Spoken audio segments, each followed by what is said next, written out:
পক্ষে আল্লাহর কাছে ওকালতি করে আমাদেরকে সুপারিশ করে জান্নাতে পৌঁছায় দিবেন। খুশি না বেজার? তাহলে আরেকবার বলে আলহামদুলিল্লাহ। যে কোরআন থেকে আমি আপনাদের সামনে সূরা আসর আলোচনা করব, ছোট্ট একটা সূরা। সময়ের দিকে খেয়াল করে, কোরআনের একেবারে সবচাইতে ছোট একটা সূরা, নাম হলো আসর। আসর শব্দের অর্থ হলো সময়। সময় অত্যন্ত গুরুত্বপূর্ণ একটা বিষয়। কিছুদিন আগে হাসিনার সময় ছিল, এখন ইউনূসের সময়, সামনে আর একজনের সময় আসতেছে। জোরে কোন ঠিক কিনা? এই জন্য আব্দুল আলিম একটা গান গাইছে বহু বছর আগে, এখনকার ইয়ং জেনারেশন সেটা জানে না, কিন্তু এই যে আমার ভাইগুলো বসে আছে এনারা মোটামুটি জানবে। মিশে মায়ায় বন্দি থাইকা করলাম কত খেলা, পশ্চিমে তাকায়া দেখো তোমার ডুইবা গেছে বেলা। বেলা মানে কি? সময়। জোরে কারণ বেলা মানে কি? আর বেলা নাই রে, আর বেলা নাই, ডুবে যাচ্ছে। তার মানে কি? সময় শেষ হয়ে যাচ্ছে। আপনারা বলেন যে সন্ধ্যার সময় আমাদের কাছ থেকে চলে গেছে, এখন 11টা পার হয়ে 12টার দিকে যাচ্ছে। এভাবে আমাদের হায়াত থেকে আমাদের সময়গুলো কিন্তু ফুরেই যাচ্ছে। জোরে কোন কথা ঠিক কিনা? হয়তো মনে করতেছেন না এখন আমার অনেক সময় আছে। না, আল্লাহ তাআলা সময়ের কসম করলেন। সময় অত্যন্ত গুরুত্বপূর্ণ একটা বিষয়। বর্তমান সময় খুব একটা ভালো না। ছোট্ট একটা বাচ্চা আমার কাছে নিয়ে এসে বলে, হুজুর সবসময় কান্দে, একটু দোয়া পড়ে ফু দেন। আমি সূরা ফালাক নাস পড়ে ফু দিলাম, ও আরো জোরে কান্দে বর্তমান সময়ে। তা আমি একটা পানি পড়ে দিলাম, আয়াতুল কুরসি পড়ে, ওটা পান করার কথা বললাম। কিছুদিন পরে বলতেছে, হুজুর বর্তমান সময়ে দোয়া দুরুদের কোনো দাম নেই, বর্তমান সময়ে দোয়া দুরুদ আর চলতেছে না। মনটা খুবই খারাপ হয়ে গেল যে কি সময়, যে সময় আর দোয়া দুরুদের কাজ হয় না। কিছুদিন পরে বললাম, মা এখন আমার সন্তানের খবর কি? আর কান্দে না।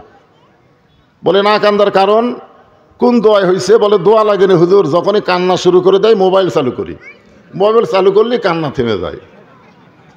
আমার ছেলে মোবাইল ছাড়া ভাতও খায় না। যে সময় চলতেছে এ সময় কি ভালো? যে সময়ে ইহুদির বাচ্চারা ফিলিস্তিনের মুসলমানকে হত্যা করতেছে, যেই সময়ে ভারত মুসলমানের মসজিদ মাদ্রাসাগুলো ভেঙে দিচ্ছে, জোরে কোন ঠিক কিনা? যে সময় চলতেছে এই সময়, সব সময় কে শপথ করে আল্লাহ বলতেছেন, ইন্নাল ইনসানা লাফি খুসর, নিশ্চয় মানুষগুলো ক্ষতির ভিতরে।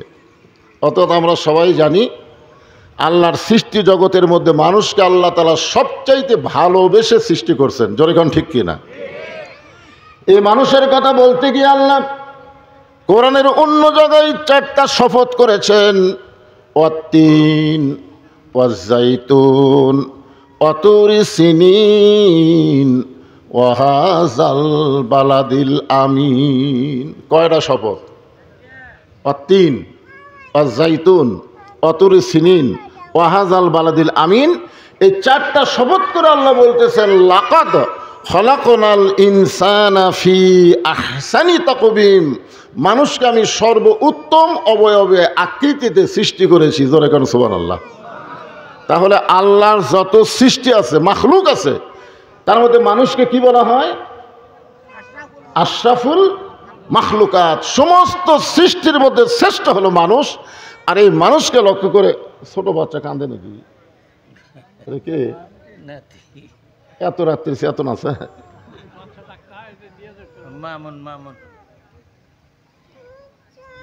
তাহলে আপনি একটুটাই লাগবে কি যে শুরু করছে, এ বাড়ি যাবি রে, যে বাড়ি যাবি রে। আচ্ছা যাচ্ছে যাচ্ছে যাচ্ছে।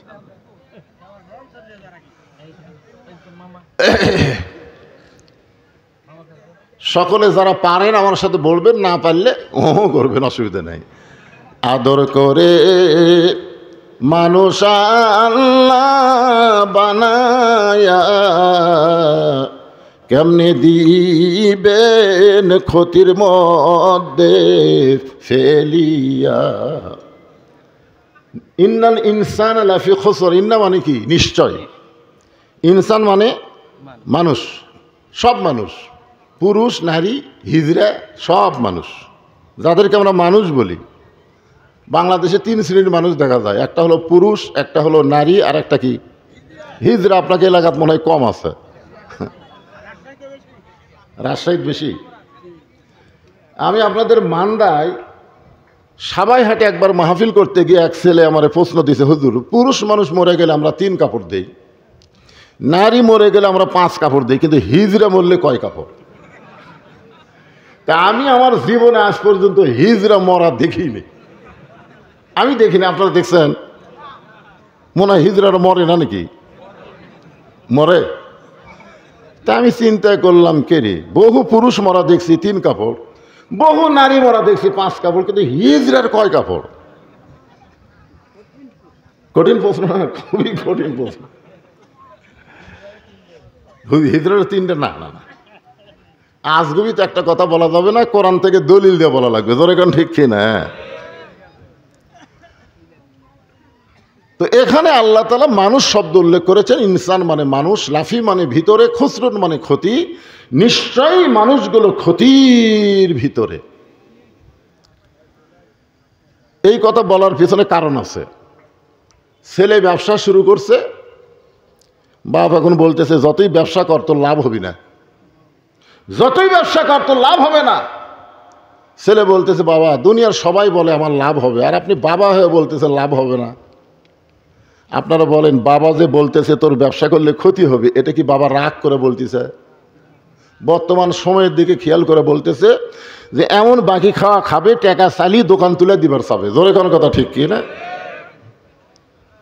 আমাদের এলাকার এক সিএনজি চালক আমাকে বলতেছে, হুজুর হাসিনা যখন আসিল তখন 5 ফিট থেকে বগুড়া যাতে আমাদেরকে 35 টাকা দেওয়া লাগতো।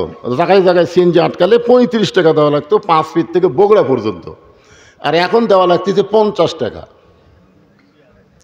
তাহলে কোনটা ভালো হুজুর? কোন সময় ভালো? আগেরটা ভালো না এখন ভালো? খুব খেয়াল করবেন, সময়ের খেয়াল। বর্তমান সময়ের দিকে লক্ষ্য করে বাবা বলতেছে ব্যবসায় তোর কোনো লাভ হবে না। বাবা সন্তানকে অত্যন্ত ভালোবাসে, আর ভালোবাসার কারণেই কিন্তু কথাটা বলতেছে। জোরে কোন কথা ঠিক কিনা? সময়ের দিকে খেয়াল করে আল্লাহ জানে মানুষকে আল্লাহ এত ভালোবাসে যে ভালোবাসার কারণে বললেন মানুষগুলো ক্ষতির ভিতরে। এই মানুষগুলো যেন ক্ষতির মধ্যে না পড়ে, এই কারণে আল্লাহ বললেন ইল্লাল্লাযীনা আমানু ওয়া আমিলুস সালিহাতি ওয়া তাওয়াসাউ বিল হক ওয়া তাওয়াসাউ বিস সাবর। এখানে 4টা বিষয় আছে। যেরকম কয়টা? এই ছেলেরা খুব খেয়াল করবো, নাম দিছে তাফসীরুল কোরআন মাহফিল। একটু মনোযোগ না দিলে তাফসীর তো বুঝবে না। কয়টা? 1 নম্বর হলো ঈমান। খেয়াল তো ভাই, 1 নম্বর কি? 2 নম্বর হলো আমিলুস সালিহা, নেক আমল। 3 নম্বর হচ্ছে ওয়াতাওয়াসাউ বিল হক, হক কথা বলা, হক পথে চলা, হকের উপরে থাকতে প্রয়োজন হলে জীবন পর্যন্ত দেওয়া। জোরে কোন কথা ঠিক কি না? আর 4 নম্বর হলো ওয়াতাওয়াসাউ বিস সবর, হক পথে চলবার গেলে নানা রকম বিপদ আপদ মুসিবত আসবে, সমস্ত বিপদ আপদ মুসিবতকে ধৈর্যের সাথে মোকাবেলা করা লাগবে। জোরে কোন কথা ঠিক কি না? আমরা 15.5 বছর যদি অধৈর্য হয়ে যেতাম তাহলে তো আমরা বাঁচতামই না। হাসিনার সময় আমরা কিন্তু ধৈর্যের সাথে মোকাবেলা করছি। জোরে কোন কথা ঠিক কি না? হ্যাঁ। 1 নম্বর হলো ঈমান। এই 4টি বিষয়ের মধ্যে 1 নম্বর ঈমান। ঈমান যদি না থাকে আপনি যত ভালো আমল করেন একটাও আল্লাহর দরবারে কবুল হবে না। 1 নম্বর কি? খুব খেয়াল করবেন। ঈমান সম্পর্কে সাহাবীরা বললেন, হুজুর ঈমানকে যখন আল্লাহ 1 নম্বরে রাখলো, এই ঈমানটা একটু আমাদের সামনে পরিষ্কার করে দেন। তখন আল্লাহ রাসূল বললেন, ইকরার বিল লিসান, তাসদিক বিল জানান, আমল বিল আরকান। এরই নাম হলো ঈমান। দেখেন ঈমানকে আমরা ব্যাখ্যা করা হলো, জবানে বলতে হবে লা ইলাহা ইল্লাল্লাহ। সবাই বলেন, জবানে বলতে হবে লা ইলাহা ইল্লাল্লাহ। তাসদিক বিল জানান মানে খালি মুখে বললে হবে না, এইটা কলিজার মধ্যে জায়গা দেওয়া লাগবে। কারণ মাঝে মাঝে ভারতের কিছু উগ্রপন্থী নেতা বলে যে বাংলাদেশকে দখল করতে আমাকে 15 মিনিট লাগবে না। আপনারা বলেন তো, যারা এই কথা বলে তাদের ঈমান আছে? যারা খান তাদের ঈমান আছে? তারা হলো বেঈমান। আর আমরা ইমানদার বলি বেঈমানের দল বাংলাদেশকে দখল করতে হয়। বাংলাদেশের মুসলমান নিজে নড়ে না, আল্লাহর শক্তিতে ইমানের বলে নড়বে। জোরে কোন কথা ঠিক কি না? আজকে পাকিস্তানের ইমরান খান বলেছে যে মোদিকে লক্ষ্য করে বলেছে, মোদি শুনে রাখো কান খুলে, মুসলমান মরলে শহীদ হয়, বাঁচলে গাজী হয়, আর তোমরা মরলেই জাহান্নামী। জোরে কোন কথা ঠিক কি না? তাহলে মুসলমান মরলে শহীদ কেন? মুসলমানের কি আছে? ইমান আছে। জোরে কোন কি আছে? এই ইমানটা শুধু মুখের মধ্যে রাখলে হবে না, ইমানটা কলিজার মধ্যে জায়গা দেওয়া লাগবে। কলিজার মধ্যে যখন ইমানের জায়গা হবে, ওই মানুষটা কেমন চরিত্রের হবে একটা দৃষ্টান্ত দেই, তাহলে বুঝবেন। মানুষটার নাম হলো মতিউর রহমান নিজামী। মানুষটার নাম কি? মতিউর রহমান নিজামী। উকিল এসে বলতেছে, স্যার আপনি একটা দলের প্রধান, আপনি যদি রাষ্ট্রপতির কাছে বাঁচার দরখাস্ত লেখেন, তাহলে রাষ্ট্রপতি আপনার হয়তো দলের দিকে তাকায় দলের আমিন হিসাবে আপনাকে মাফ করে দিবে, আর আপনাকে যদি মাফ করে দেয় তাহলে আপনার ফাঁসি কার্যকর হবে না। তো উনি মুসকি মুসকি হেসে, মানে তাসদিক বিল জেনান, কলিজার মধ্যে ইমান তো, মুসকি মুসকি হেসে বলতেছে, উকিল তোমার কথা শোনা আমাকে হাসি লাগতেছে। তো উকিল বলে, কেন? আমি তো হাসির কথা বলিনি। বলে, তুমি যে রাষ্ট্রপতির কাছে আমাকে দরখাস্ত লিখতে বলতেছো, এরকম 3টা রাষ্ট্রপতি বাংলাদেশ হওয়ার পরে ক্ষমতা থাকা অবস্থায় মারা গেছে। একটা হলো বঙ্গবন্ধু শেখ মুজিবুর রহমান, একটা হলো শহীদ প্রেসিডেন্ট জিয়াউর রহমান, আর একটা হলো জিল্লুর রহমান। তারা ক্ষমতার চেয়ারে থাকতে নিজেরাই মারা গেছে।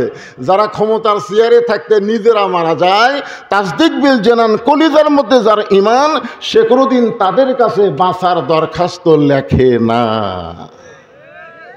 উকিল বলতেছে, এই গোয়ার্কির কারণে আপনার ফাঁসি হবে। এই গোয়ার্কির কারণে আপনার কি হবে? ফাঁসি হবে। তিনি মুসকে মুসকে হাসের বলে, আমার ফাঁসি হবে কিন্তু আমার মৃত্যু হবে না। উকিল বলে, আপনার ফাঁসি হবে, আপনার মৃত্যু হবে না। এইটা কেমন কথা? সঙ্গে সঙ্গে তাসদিক বিল জানানোর কারণে বলতেছেন, ওয়ালা তাকুলু লিমান ইউকতালু ফি সাবিলিল্লাহি আমওয়াতুন বাল আহইয়াউ ওয়ালাকিন লা তাশউরুন। আপনাদের ঈমান কি বলতেছে? যে আল্লাহ রাস্তায় যাদেরকে হত্যা করা হবে বিনা অপরাধে। আপনারা বলেন তো, সালাউদ্দিন কাদের বিএনপির নেতা ছিল, জামাত ইসলামের যে সমস্ত নেতা যাদেরকে হাসিনা ফাঁসি দিয়ে হত্যা করেছে, তাদের কোনো অপরাধ ছিল? এই না বলতে যদি কোনো সন্দেহ করেন, কোনো অপরাধ ছিল? একটাই মাত্র অপরাধ, কলিজার মধ্যে তারা ইমানকে জায়গা দিয়ে বাতিলের সঙ্গে আপোষ করেনি। জোরে কোন কথা ঠিক কি না? এই আপোষ না করার কারণে তাদের কি হলো? মৃত্যু হলো না। আল্লাহ বলতেছেন, তাদেরকে হত্যা করা মাত্রই তারা অমর হয়ে গেল। অমর, অমর বোঝেন? আল্লাহ রাস্তায় যারা শহীদ হয় তারা অমর হয়, অমর। আবু সাইদ নামে বহু ছেলে বাংলাদেশে জন্ম নিচ্ছে। ছেলে হলেই কয়, হুজুর কি নাম রাখবো? আমি বলি আবু সাইদ, সাথে সাথে নাম রাখে আবু সাইদ।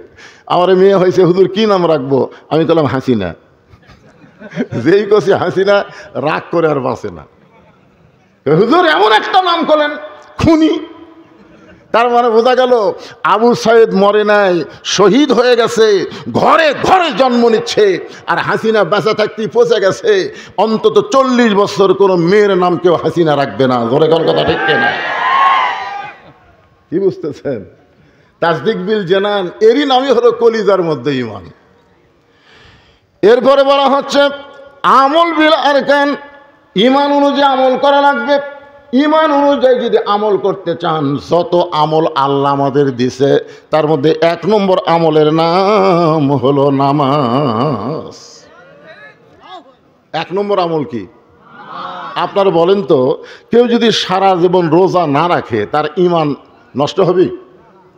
শোনেন, কেউ যদি রোজা না রাখে তাকে বেঈমান বলা যাবে না। কেউ যদি যাকাত না দেয় তাকে বেঈমান বলা যাবে। এই মনোযোগ দিয়ে শুনবেন, কেউ যদি হজ না করে তাকে বেঈমান বলা যাবে না। কিন্তু কেউ যদি নামাজ না পড়ে, দেখছেন আমার কর আগে আপনারাই ফতোয়া দিচ্ছেন। এক লোক আমাকে বলতেছে, হুজুর আমি একটা গরু কিনেছি, গরুর এক শিং লম্বা এক শিং খাটো, এই গরু কুরবানি হবে। আমি কইলাম কারি ভাই এখন কয়টা বাজে? কয় 5:30। আচ্ছা আজকে যে আসরের নামাজ গেল, এই নামাজ পড়ছে? তো কয় না হুজুর কুরবানি কেনার ঠেলায় নামাজ তো পড়ে পারিনি। আমি কইলাম তুমি যেটা দিবে সেটাই হবি, কারণ যারা নামাজ পড়ে না তার আবার কুরবানি কি? কারণ যেখানেই কুরবানির কথা আছে দেখেন সূরা কাউসারের মধ্যে আল্লাহ বলতেছেন ফাসাল্লি রব্বিকা ওয়ানহার, আগে নামাজ তারপরে কুরবানি। ইন্না সলাতি ওয়া নুসুকি, আগে নামাজ তারপরে কুরবানি। যেই বেটা নামাজ পড়ে না সে যদি 1 কোটি গরু খাসি দেয় কোনোদিন তার কুরবানি কবুল হবে না। কি ভাই এটা কি?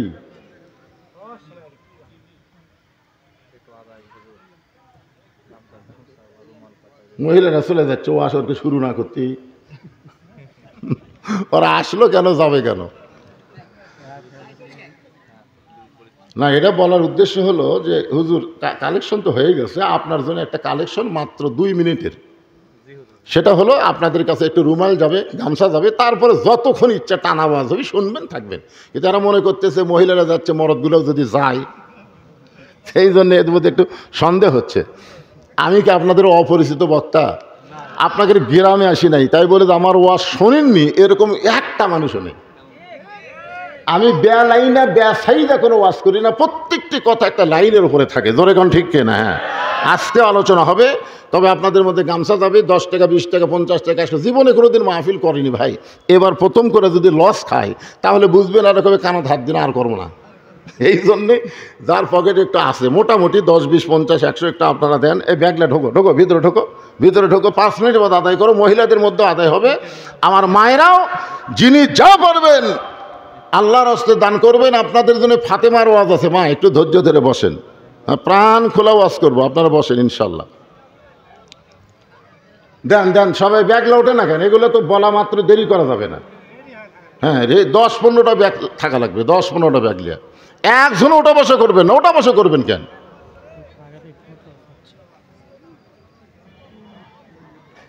এটি আবার কি ফতুয়া রে, এই ফাঁকি। ঠিক আছে, আসসালামু আলাইকুম হুজুর, ওমরাকারীকে কি আলহাজ নামের আগে কি আলহাজ লাগাতে পারবে? ওমরাকারী কেন? হাজি সাহেবেরাও তো আলহাজ লেখা ঠিক না। এ যে আমার নামের আগে আলহাজ দিছে। শোনেন, আমি যখন আমার বয়স, আমি জামিল মাদ্রাসার ছাত্র ছিলাম, 8 বছর আমাকে মাদ্রাসায় ভর্তি করে দিছে। আমি তখন থেকে নামাজ শুরু করছি। হাফিজি মাদ্রাসায় পড়লে নামাজ পড়াই লাগবে, যেরকম ঠিক কিনা? আর 2011 সালে আমি হজ করছি। তাহলে আমি চিন্তা করে দেখেন কত বছর হলে নামাজ পড়তেছি। কেউ আমাকে বলেনি নামাজি মৌলানা বজলুর রশিদ, কেউ বলেনি। কিন্তু যে 11 সালে হজ করলাম তখন বলতেছে আলহাজ মৌলানা বজলুর রশিদ। আপনারা বলেন তো হজের দাম বেশি না নামাজের দাম বেশি? তা আজকে কোনোদিন কোনো ব্যক্তিকে বলতে শুনেছেন নামাজি অমুক বলছে? তাহলে নামাজি যদি না বলেন তা হাজি বলা লাগবে কেন? হাজি বলারই দরকার নাই। যদি হাজি বলাতে তার মনের মধ্যে একটু ভাব তৈরি হয় তাহলে হাজির নাম হবে, কিন্তু হজ আল্লাহর দরবারে কবুল হবে না। এটা আমি ফরজ হজের কথা বললাম। আর ওমরা তো হজই না, তাহলে হাজি আপনি লিখবেন কেমনে? ওমরা হজ, এই যার উপর আল্লাহ হজ ফরজ করে দিছে সে যদি 1 কোটি ওমরা করে তার হজের ফরজ আদায় হবে? এই কতক্ষণ হবে? তাহলে যেটা ফরজ সেটা না হয় হজ, কিন্তু ওমরা তো নফল। এখন আপনি জোহরের 4 রাকাত ফরজ নামাজ বাদ দিয়ে জোহরের আগে সুন্নত পড়লেন, পরে 2 রাকাত সুন্নত পড়লেন, ফরজ 4 রাকাত বাদ দিলেন, তাহলে আপনি কি নামাজি? এখন আপনি কি নামাজি? তাহলে আপনি ওমরা করে হাজি হবার পারবেন না, এক কথা। তারপরে যদি আরো পরিষ্কার দলিল শুনতে চান ইনশাল্লাহ এই আদায়ের পরে টানা ওয়াজের মধ্যে ইনশাল্লাহ হবে। যারা উঠে গেল ওই ফাঁকা জায়গাটা আপনারা পুরা করেন, ফাঁকা জায়গা পুরা করেন, একটু ফাঁকা জায়গাটা পুরা করে আপনার সামনে আসেন, শয়তান যেন মাঝখানে বসার চান্স না পায়। সূরা আসরের তাফসীর হবে, মনোযোগ দিয়ে শোনা লাগবে। হ্যাঁ, এই ফাঁকা যেগুলো হয়েছে এগুলো সামনে আসেন। শোনেন, আদায়টা হলো সিটা পাতান, আপনারা বলেন না কি বলেন, ধানের মধ্যে থাকে না? থাকে কি থাকে না? বিশাল একটা ধানের পালা, বলতেছে এত ধান এত ধান। একজন বলতেছে সব ধান নয়, বাতাস দে, বাতাস দিলে বুঝবি কোনটা ধান কোনটা সিটা পাতান। তখন বিশাল একটা ফ্যান দিয়ে বাতাস শুরু করছে, যেগুলা ধান সেগুলা সব আছে আর চিটা পাতান সব উড়ে গেছে। তো আদায় যখন শুরু হয় তখন এই চিটা পাতান মার্কা যারা এরা থাকতে পারে না, বুঝলেন? আদায় হলো একটা ইমানের বাতাস। কারণ যে টাকা আপনারা দিলেন, আপনারা বলেন তো এই টাকা কি আপনারা দুনিয়াতে পাওয়ার জন্য দিচ্ছেন? তার মানে আপনি আখিরাতকে বিশ্বাস করছেন, আর আখিরাতকে বিশ্বাস করা হচ্ছে ঈমান রক্ষা করার 1 নম্বর আমল। জোরে খান সুবহানাল্লাহ। পরকালীন জগৎকে বিশ্বাস করা। বাল তুসিরুনাল হায়াতাদ দুনিয়া ওয়াল আখিরাতু খায়রুন ওয়া আবকা। আদায় কি শেষ হয়ে গেল? আর তো ব্যাগ দেখা যাচ্ছে না, হয়ে গেছে আলহামদুলিল্লাহ। আচ্ছা ঠিক আছে, এই সামান্য সময়। এখন আসেন, তাহলে কি বলতেছিলাম? কি বলতেছিলাম খেয়াল করে শুনছেন? কেউ যদি সারা জীবন হজ না করে তাকে বেঈমান বলা যাবে না। সারা জীবন যদি রোজা না রাখে তাকে বেঈমান বলা যাবে না। কেউ যদি সারা জীবন যাকাত না দেয় তাকে বেঈমান বলার সুযোগ নাই। কিন্তু মান তারাকা সালাতু মুতাম্মিদান ফাকাত কাফারা, ইচ্ছা করে 1 ওয়াক্ত নামাজ যারা বাদ দিবে অবশ্যই তারা কাফের হয়ে যাবে। আর একটা কঠিন হাদিস হচ্ছে লা সালাতা লা ঈমানা, যার নামাজ নাই তার ঈমানই নাই। তাহলে ও আমিলুস সলিহা সূরা আসরের 2 নম্বর পয়েন্ট যদি আমরা ব্যাখ্যা করি, নেক আমলের মধ্যে 1 নম্বর আমলের নাম কি? আচ্ছা নামাজে কোন সালাদ করলে সবাই বুঝবি না, বুঝেন না? এখন টমেটোর সালাদ, ক্ষীরার সালাদ, শশার সালাদ। আপনারা হয়তো বলবেন হুজুর কোরআনে কি নামাজ আছে? আমরা যখন জাহান্নাম বলি তখন কোরআনের কথা বলি, কিন্তু দোজক আপনার বলেন তো দোজক কি কোরআনে আছে? তো দোজক মানে আপনারা কি বোঝেন? আচ্ছা বেহেশত কি কোরআনে আছে? বেহেশত মানে কি? জান্নাত। আপনারা বলেন তো রোজা কি কোরআনে আছে? কিন্তু রোজা মানে সিয়াম বা রমজান। এইরকম নামাজও কোরআনে নেই, নামাজ এখানে আছে সলাৎ, সলাৎ আছে। যত জায়গায় কোরআনে নামাজের কথা সেখানে আল্লাহ সলাৎ বলেছেন। এই নামাজ হচ্ছে 5 ওয়াক্ত। যখন কয় ওয়াক্ত? আপনাদের এলাকার ছেলেরা যে মসজিদ দোতলা করা লাগতেছে, আপনার বলেন তো কি জন্যে? প্রতি গ্রামে দেখতেছি এখন আর 1 তালা হচ্ছে না, দোতলা করতেছে। জিজ্ঞাসা করা হচ্ছে কে বাবা দোতলা কেন? কয় হুজুর এত মুসল্লি হুজুর 1 তালা তাঁতে না, এই জন্যই দোতলা। আলহামদুলিল্লাহ, এত মুসল্লি তো ফজরের খবর কি? ফজরে 1 কাতারে হয় না। ফজরে কয় কাতার হয় না? 1 কাতার হয় না। আপনি বলেন তো কোনো লোক যদি 1 ওয়াক্ত ফজর বাদ দেয়, সারা জীবন যদি জুমার নামাজ পড়ে ফজরের সমান সওয়াব হবে? কারণ রাসূল বলেছেন 2 ওয়াক্ত নামাজ যদি বাড়িতে পড়ে, নামাজ পড়ে ঠিকই কিন্তু বাড়িতে পড়ে, মসজিদে পড়ে না, সে ব্যক্তি মুনাফিক হবে। একটা হলো ফজরের নামাজ, একটা হলো ইশার নামাজ। এই 2 ওয়াক্ত নামাজ জামাতে পড়া লাগবে। যেদিন বাংলাদেশে জুমায় যেমন মুসল্লি হয়, ফজরের নামাজে যদি তেমন মুসল্লি হয়, সেদিন আর নামাজের ওয়াজ করা লাগবে না। কারণ বাংলাদেশে নামাজ কায়েম হয়ে গেছে। জোরে কোন ঠিক কিনা? আপনারা হয়তো ছেলেরা অনেক বলতে হুজুর তার জুম্মা নামাজ পড়ে কোনো লাভ নাই। আছে, জুম্মার নামাজ যারা পড়ে 5 ওয়াক্ত পড়ে না, এদেরকে আল্লাহ তাআলা হাসরের ময়দানে কৌতুক করার জন্য, আল্লাহ তো কৌতুক করে, আল্লাহ কৌতুক করার জন্য বলবে এই শুধু জুমার নামাজ পড়েছো 5 ওয়াক্ত পড়নি, আমি আল্লাহ তাদেরকে জান্নাত দিয়ে দিলাম। এই কথা শুনে জুম্মা পার্টিরা খুশি হবে, হায় হায় রে 7 দিনে 1 ওয়াক্ত পড়িনি, খালি জুম্মা পড়ছি, তাতে আল্লাহ জান্নাত দিল। খুশি হয়ে মারবে দৌড়, যায় দেখবে জান্নাতের দরজার বিশাল একটা তালা। তখন বলবে আল্লাহ আপনি আমাকে জান্নাত দিলেন, তালা কেন? বলে খুঁজে দেখ চাবি আছে। ওরা খুঁজে দেখবে একটা চাবি আছে, চাবি তালার মধ্যে ঢুকবি কিন্তু ঘুরবি না। ঢুকিছে ঠিকই, ঘোরে না। তো বলতেছে আল্লাহ চাবি তো তালার মধ্যে ঢুকলো কিন্তু ঘোরে না। আল্লাহ বলতে তালার মধ্যে 5টা দাগ আছে, তোর চাবির মধ্যেও 5টা দাগ থাকা লাগবে। দাগে দাগে মিল হবি, কুট্টুস করে খুলে দেবি। তোর চাবির খবর কি? আল্লাহ আমার চাবি তো তেল তেলা।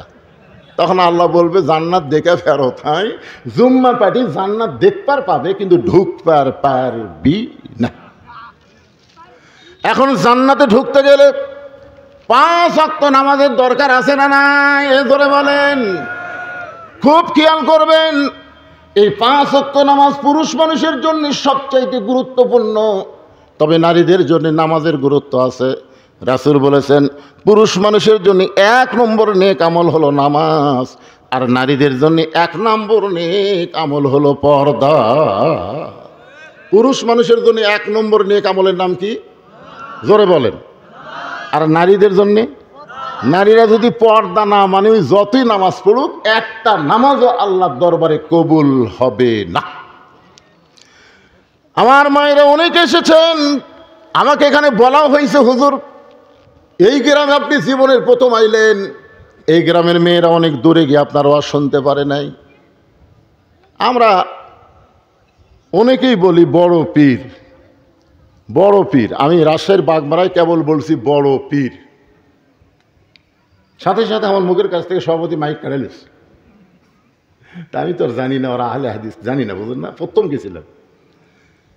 তবে হুজুর বড় পীর কোরআনের কোন জায়গাত আছে? আমি বললাম নাই। তো যেটা কোরআনই নাই সেটা কোরআনের মাহফিল আপনি বলেন কেন? আমি বললাম ভাই আমার ভুল হয়ে গেছে ভাই, আমি তওবা করতেছি, মাইকটা দেন। সভাপতি আমাকে মাইক দিল, তখন আমি বললাম সভাপতি সাহেব আপনার বাড়ি কোথায়? বলে আমি ঢাকার থেকে আসি, এই গ্রামে আমার বাড়ি। গ্রামের কোন জায়গা? কয় বড় মসজিদের কাছে। আমি বললাম বড় মসজিদ মানে? বলে আমাদের গ্রামে 3টা মসজিদ আছে, আমার বাড়ি যে মসজিদের কাছে এটা হলো বড় মসজিদ। বড় মসজিদ কোরআনের কোন জায়গাতে আছে? তো আপনি 3টা মসজিদের মধ্যে একটা মসজিদকে যদি বড় মসজিদ বলেন, কোরআন হাদিসে নাই, তাহলে আমি বড় পীর বললি মাইক কাটে নিলেন। নাম হলো আব্দুল কাদের জিলানী। জোরেকার নাম কি? রহমতুল্লাহ আলাই। ওনার একটা কিতাব আছে, আপনার যদি ওনার সম্পর্কে জানতে চান তাহলে গুনিয়াতুত তালিবিন একটা কিতাব উনি লিখছে, ওরা পড়লেই বুঝবেন উনি কেমন ধাঁচের আল্লাহর ওলি ছিলেন, উনি কেমন মানের আল্লাহর ওলি ছিলেন। এই গুনিয়াতুত তালিবিন যখন পড়বেন তখন বুঝবেন গোটা কোরআনের নির্যাস একটা কিতাবের মধ্যে উনি ফুটে তুলেছেন। বলেন সুবহানাল্লাহ। মসজিদ নববীর পাশেই সবচাইতে বড় গোরস্থান, ওই গোরস্থানকে বলা হয় জান্নাতুল বাকি। জোরে বলেন গোরস্থানের নাম কি? ওই জান্নাতুল বাকি জিয়ারত করতেছেন। পিছন দিক থেকে এক ছাত্র বলে হুজুর আপনি চোখ বন্ধ করলে গোটা পৃথিবীর খবর বলতে পারেন, আপনি একটু চোখ বন্ধ করে দেখেন তো এই জান্নাতুল বাকির কোন জায়গায় মা ফাতেমার কবর। হুজুর আপনি চোখ বন্ধ করলে গোটা পৃথিবীর খবর বলতে পারেন, আপনি একটু চোখ বন্ধ করে দেখেন তো এই জান্নাতুল বাকির কোন জায়গায় মা ফাতেমার কবর। আব্দুল কাদের জিলানী রাগ করে বললেন, রে ছাত্র আমি চোখ বন্ধ করলে গোটা পৃথিবীর খবর বলতে পারি, এই কথা তুমি কেমনে বললা? আল্লাহ আমাকে এত যোগ্যতা দান করেছে, ইত্তাকু ফিরাসাতাল মুমিনিনা ফাইন্নাহু ইয়ানজুরু বিনুরিল্লাহ। আমি চোখ বন্ধ করলে আল্লাহর আরশ পর্যন্ত দেখতে পাই। গোটা পৃথিবী নয়, আল্লাহর আরশ পর্যন্ত আল্লাহ আমাকে দেখার যোগ্যতা দান করেছে। যালিকা ফাদলুল্লাহি ইউতিহি মান ইয়াশা আল্লাহু যুল ফাদলিল আযীম। যখন সুলাইমান বলেছিল ওই হুদহুদ পাখি কোথায়, হুদহুদ পাখি কোথায়, একটা গল্প আছে, এই আয়াতটা ওখানে আছে। শেষ পর্যন্ত বলা গেল হুদহুদ পাখি যখন আসলো, কেন তুই দেরি করে আসলি কেন? বলে দেরি করে আসার কারণ হলো আপনি জানেন না এমন একটা রাজ্য আছে যে রাজ্যের রাজা না একটা রানী আছে, রানীর নাম হলো বিলকিস রানী। সুলাইমান নবী কয় পৃথিবীর মধ্যে আছে? বলে হ্যাঁ পৃথিবীর মধ্যেই একটা মেয়ে মানুষ দেশ চলায়। চিন্তা করে দেখেন, মরদ মানুষ মেয়ে মানুষ দেশ চলায়, শুনে খুশি হবি না রাগ করবে? আপনারা কি খালেদা জিয়া, শেখ হাসিনা, আবার সামনিকে মরদ। আল্লাহ কোরআনে বলেছে আর রিজালু কাওয়ামুনা আলান নিসা। সুলাইমান নবী রাগ করে বললেন পৃথিবীর কোনো রাষ্ট্র কোনো মেয়ে মানুষ চালাতে পারে না। এই কথা তিনি বললেন। আমাদের নবী বলেছেন মা তারাক্তু বাদি আলা উম্মতি ফিতনাতুন আদার আলা রাজুলু মিনান নিসা, রাওয়াহুল বুখারী কিতাবুল ফিতান। রাসূল বলেছেন আমার পরে আমার উম্মতের জন্য সবচাইতে বড় বিপদ হলো পুরুষ মানুষের জন্য নারী নেত্রী হওয়া। এটা আমি বলিনি, আল্লাহর নবী 1400 বছর আগে বলে গেছে। চিন্তা করছেন তো? বিলকিস রানী আমার কাছে আসার আগেই ওর সিংহাসনটা আমার কাছে কে এনে দিবার পারবে? তখন এক জিন বলল, কালাই ফ্রিতু মিনাল জিন, কোরআনের কথা, যে আমি এনে দিতে পারবো। তো সুলাইমান নবী বললেন, তোমার কত সময় লাগবে?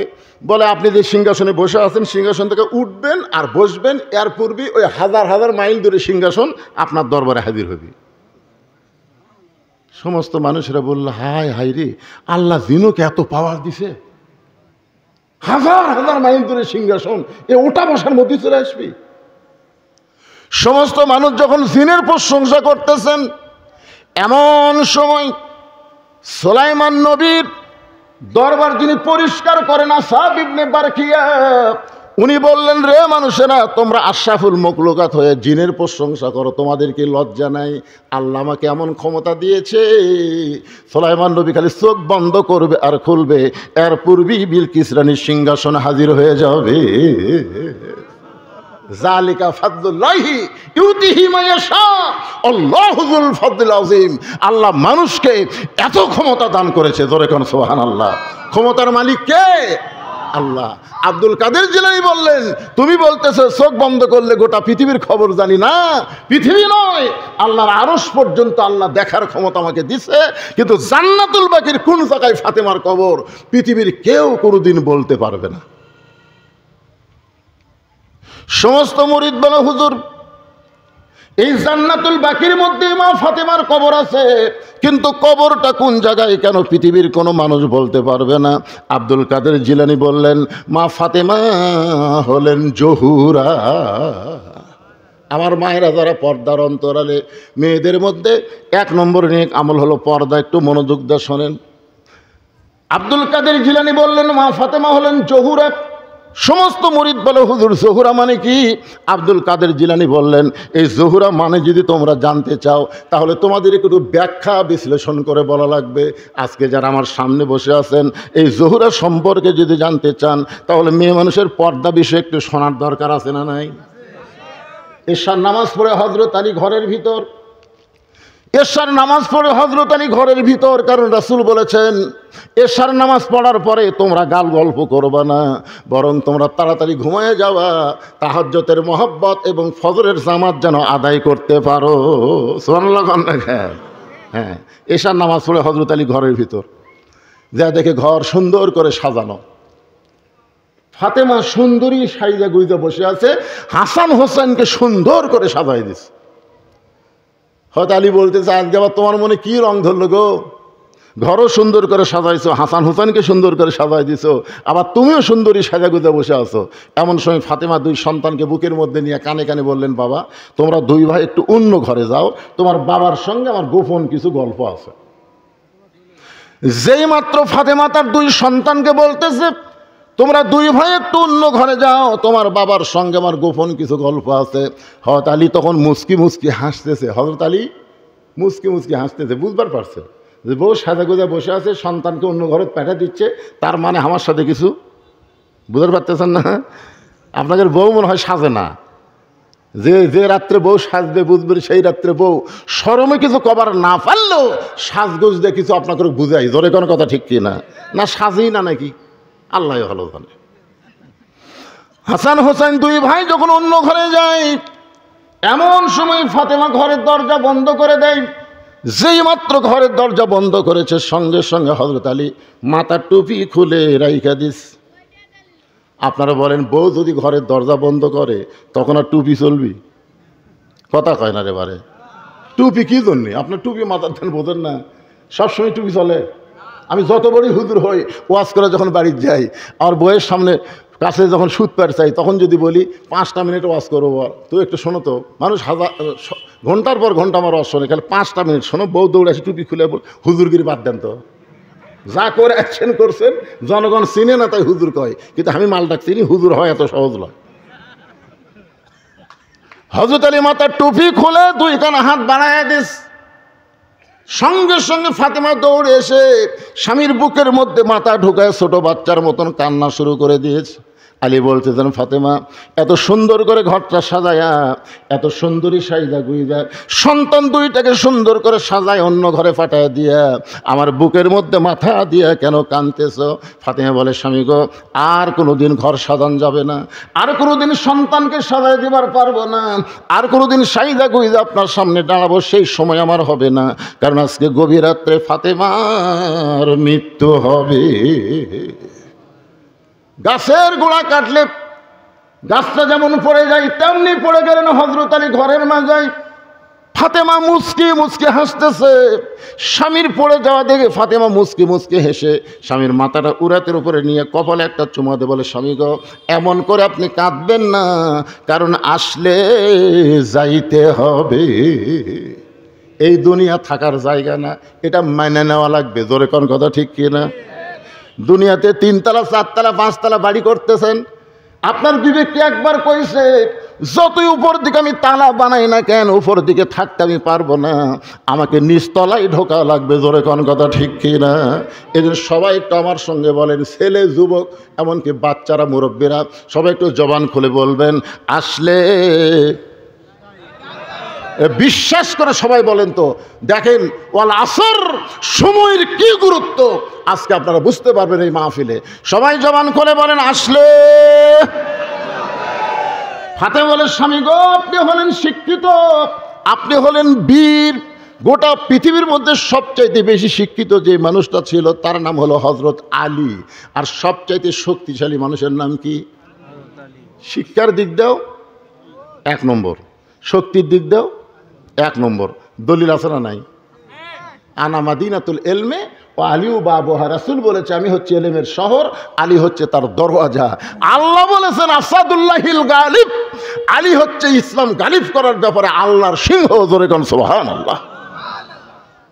তাহলে শিক্ষিত এবং শক্তিশালী মানুষ আপনি যেভাবে পড়ে গেলেন, ওগো স্বামী, আমি দুনিয়া থেকে বিদায় নেওয়ার পর আমার 3টা চাওয়া আপনাকে পুরা করা লাগবে।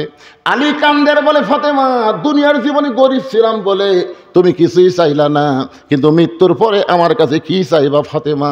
বলে, 1 নম্বর চাওয়া হলো রাতের অন্ধকারে মৃত্যুবরণ করলাম, রাতের অন্ধকারেই আমাকে দাফন করা লাগবে, কারণ আমি পর্দাকে এত গুরুত্ব দিয়েছি, দুনিয়ার কোনো মেয়ে মানুষের সঙ্গেও ফাতেমা কোনোদিন দেখা করে নাই। সুবহানাল্লাহ খান না কেন? দুনিয়ার কোনো মেয়েদের সাথেও ফাতেমা পর্দা ছাড়া দেখা করেনি। একবার মেয়ের আইছিল ফাতেমার দরজায়, ফাতেমার সাথে দেখা করবে। হযরত আলী গিয়ে বলতেছে, কতগুলো মেয়ে মানুষ আছে, তারা একটু তোমার সাথে দেখা করবার চাই, আমি কি দরজা খুলে দিব? ফাতেমা বলতেছে, যারা আমার সঙ্গে দেখা করবে তাদেরকে আপনি চেনেন? আলী বলতেছে, মারেফতের প্রশ্ন, তাদেরকে আপনি চেনেন? আচ্ছা বলেন তো, এই প্রশ্ন যদি বউ করে আপনি কি উত্তর দিবেন? আমি খালি একদিন বলছিলাম যে আমার চাওয়াতো ভাইয়ের বউ মোটামুটি ভালোই সুন্দরী। যেই করছি আমার বউ কয়, আপনি কবে থেকে লুচ্চা হলেন? আমি বললাম, লুচ্চা?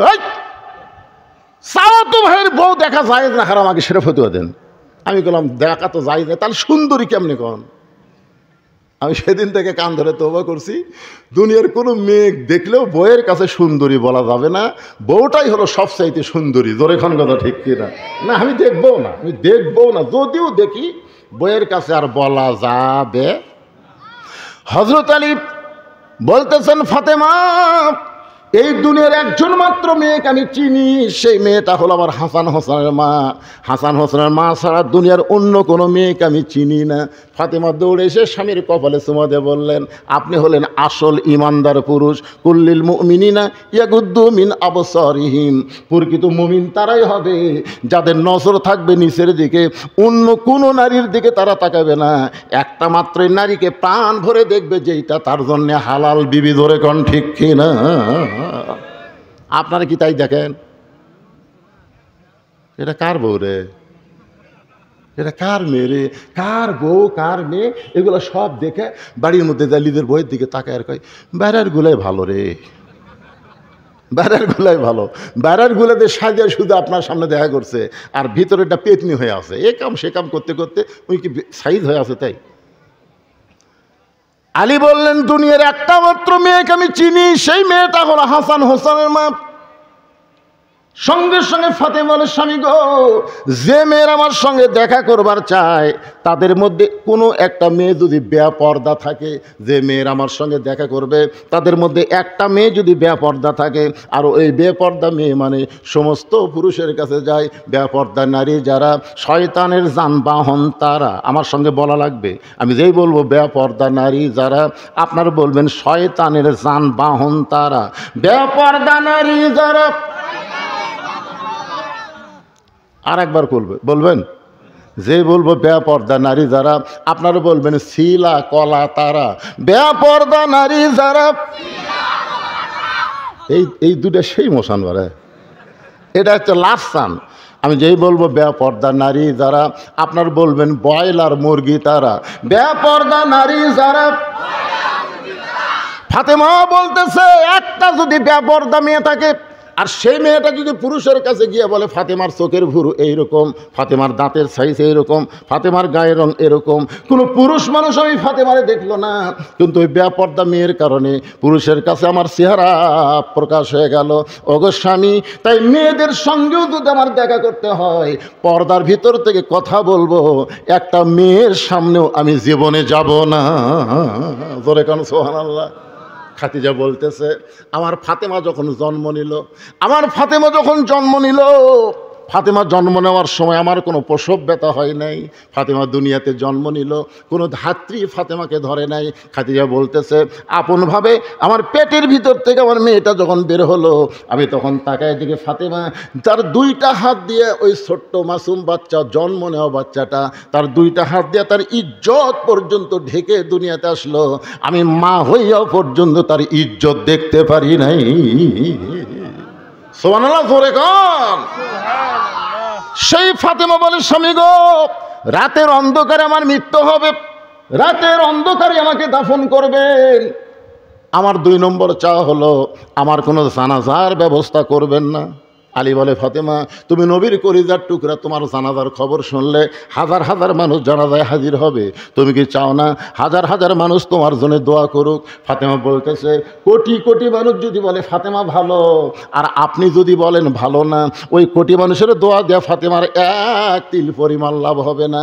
আর দুনিয়ার তামাম মানুষ যদি বলে ফাতেমা খারাপ, আর আপনি যদি আমার স্বামী হয়ে বলেন ফাতেমা ভালো, স্বামীর একটা সার্টিফিকেটে ফাতেমার জন্য আল্লাহ 8টা জান্নাতের দরজা খুলে দিল।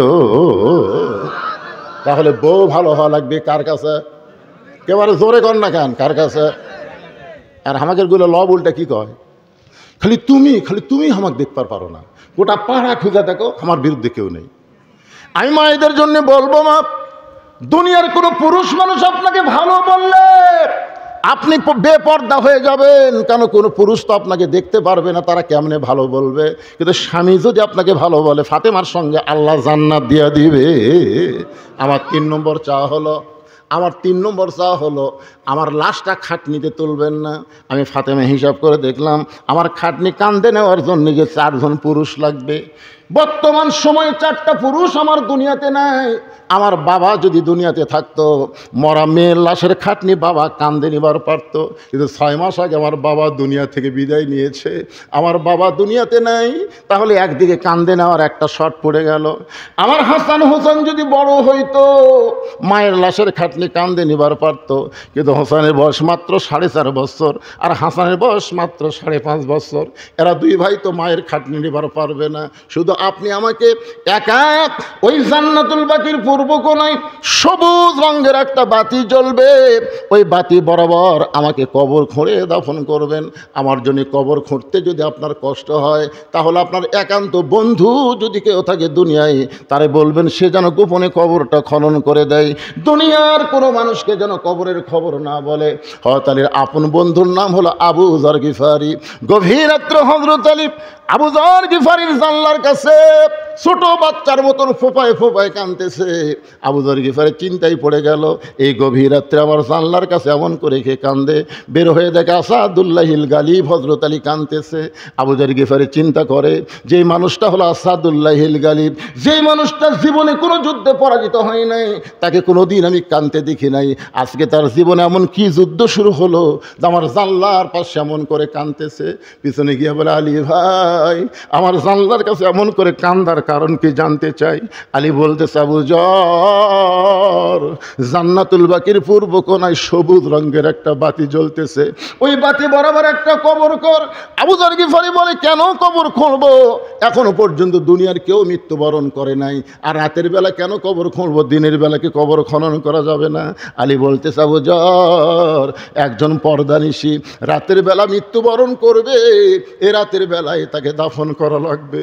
আবু যর গিফারি বলে, আলী রে, সেই পর্দানিশী কে গো? তার নাম কি তোমার মুখস্থ নাই? আলী বলতে, 6 মাস আগে আমার নবী দুনিয়া থেকে বিদায় নেওয়ার কারণে আমার হাসান হোসেন নানা নানা বলে কাঁদতেছে। আজকে গভীর রাত্রে হাসান হোসেনের মা এই দুনিয়া থেকে বিদায় নিবে, পর্দানিশী হওয়ার কারণে রাতের বেলায় তাকে দাফন করা লাগবে। আবু যর, যা একটা কবর কর। আবু যর গিফারি কোদাল নিয়ে জান্নাতুল বাকির পূর্ব কোণায় গিয়ে দেখে সবুজ রঙের একটা বাতি জ্বলতেছে, যেই বাতির কোনো তার নাই, যেই বাতির কোনো সুইচ নাই, বিনা তারে বিনা সুইচ আমার আল্লাহ তাআলা অটোমেটিক জ্বলায়া দিছে। লিল্লাহু তাকবীর। এখান থেকে ঈমান গ্রহণ করেন, তাসদিক বিল জানান, কলিজার মধ্যে ঈমান নেন যে আমাদের কবরের দরজা জানলা যদি নাও থাকে, বালিশ খাতা যদি নাও থাকে, ঈমানের নূরে আমাদের অন্ধকার কবরকে আল্লাহ জান্নাতের টুকরা বানায় দিবে। জোরে কোন কথা ঠিক কি না? অনেকে চিন্তা করে অন্ধকার কবরে কেমনে থাকবো? ফাতেমার কবরের উপরে বাতি জ্বলতেছে, যেই বাতির কোনো তার নাই, যেই বাতির কোনো সুইচ নাই, বিনা তারে বিনা সুইচে আল্লাহ তাআলা অটোমেটিক জ্বলায় দিছে। আবু যর গিফারি বাতি বরাবর এসে দেখে বাতির আলো গোলাকার হয়ে পড়ে, কিন্তু আলোটা 4 কোণা হয়ে পড়েছে। ওই 4 কোণার ভিতরে কোদাল দিয়ে কবর খনন শুরু করছে। এক সময় খুঁড়তে খুঁড়তে আবেগে, অনেক সময় মানুষ কিন্তু বিবেক হারায়া যায়, আবেগে কথা বলে। আবেগে বলতেছে, কবর, তুই কি জানিস এই গভীর রাত্রে কেন কবর খুঁড়তেছি? আজকে তোর মধ্যে এমন একজন মহিষী নারীকে দাফন করা হবে, আল্লাহর নবীর মেয়ে হবার পরেও নবী তাকে মা বলে সম্মান করেছে। সুবহানাল্লাহ বলেন। আল্লাহ নবী একদিন হাসান হোসেনকে কোলের মধ্যে নিয়ে সাহাবীদের সামনে বলতেছে, আমার মেয়েদের খবর তোমরা জানো? তো সাহাবীরা বলে, হুজুর আমরা জানি। রাসূল বললেন, আমি তাহলে নাম বলি, জয়নাব আমার মেয়ে, জয়নাব আমার মেয়ে, রোকে আমার মেয়ে, কুলসুম আমার মেয়ে। সাহাবীরা বললেন, হুজুর আবার বলেন। রাসূল বললেন, জয়নাব আমার মেয়ে, রোকে আমার মেয়ে, কুলসুম আমার মেয়ে। সাহাবীরা বলে, হুজুর আবার বলেন। রাসূল বললেন, কি বারবার বলি বুঝতে পারো না? জয়নাব আমার মেয়ে, রোকে আমার মেয়ে, কুলসুম আমার মেয়ে। হাসান হোসেন বলতেছে, ভাই আমরা দুজন যাই, আমরা দুজন যাই। আমাকে মাও গরিব দেখে দেখ নানা মেয়ে বলেও স্বীকার করতেছে না। হাসান হোসেন যখন উঠে যাবার চাচ্ছে, খপ করে ধরে বলতেছে, ভাইজান তোমাদের মা আমার মেয়ে না, তোমাদের মা হলো আমারও মা। হাসান হোসেন নানার গালে মুখে চুমো দিয়ে বলে, নানু ভাই আমাদের মা আপনার মা কেমনে হলো? সাহাবীদের সামনে কি বলা যায় না? আমাদের মা আপনার মা কেমনে হলো? রাসূল বললেন, সাহাবীরা রে তাহলে শোনো, তাইফের ময়দান থেকে রক্তমাখা শরীর নিয়ে আমি যখন মক্কায় ফিরে আসলাম, তখন আমার দরদের কেউ মক্কায় ছিল না। দরদের বিবি খাদিজা কিছুদিন আগে দুনিয়া থেকে বিদায় হয়ে গেছে, দরদের চাচা আবু তালেব দুনিয়া থেকে বিদায় হয়ে গেছে। এই রক্তমাখা শরীর দেখে আমার দরদের কেউ ছিল না। আমি যখন ঘরের মধ্যে বসলাম, এমন সময় আমার 3টা মেয়ে একসাথে ঘরের মধ্যে ঢুকে, রোকেয়া, জয়নাব আর কুলসুমা বলল, বাবা আপনি তাইফে কেন গেলেন? বাবা তাইফবাসী আপনাকে পাথর মারলো, গোটা দেহ রক্তাক্ত হয়ে গেল, এই কষ্ট আপনি কেমনে সহ্য করবেন? বাবা 3টা মেয়ের মতন কথা বলে যখন ঘর থেকে বাইরে যায়, এমন সময় ফাতেমা ঘরের মধ্যে ঢুকে দরজা বন্ধ করে দেয়। রাসূল বললেন, ফাতেমা দরজা কেন বন্ধ করলি? ফাতেমা বলতেছে, বাবা আপনার মাধ্যমে আল্লাহর কাছে আমার কিছু প্রশ্ন আছে। রাসূল বলে, ফাতেমা কি প্রশ্ন করবি? আল্লাহ যদি ইব্রাহিম নবীর জন্যে নমরুদের চুলা শান্তির বাগান বানাবার পরে, আল্লাহ যদি মুসার জন্যে সাগরকে রাস্তা বানাবার পরে, সে আল্লাহ কেন পারলো না তাইফের পাথর আমার বাবার জন্য তুলা বানাবার? বাবা গো, আপনার দেহের দিকে তাকায়া আমার কলিজা দিয়ে রক্ত ঝরতেছে। বাবা এই কষ্ট আপনি কেমনি সহ্য করব? রাসূল বলে, সাহাবীরা রে শোনো। এ কথা বলার পরে ফাতেমা ঘর থেকে বাইরে যায়।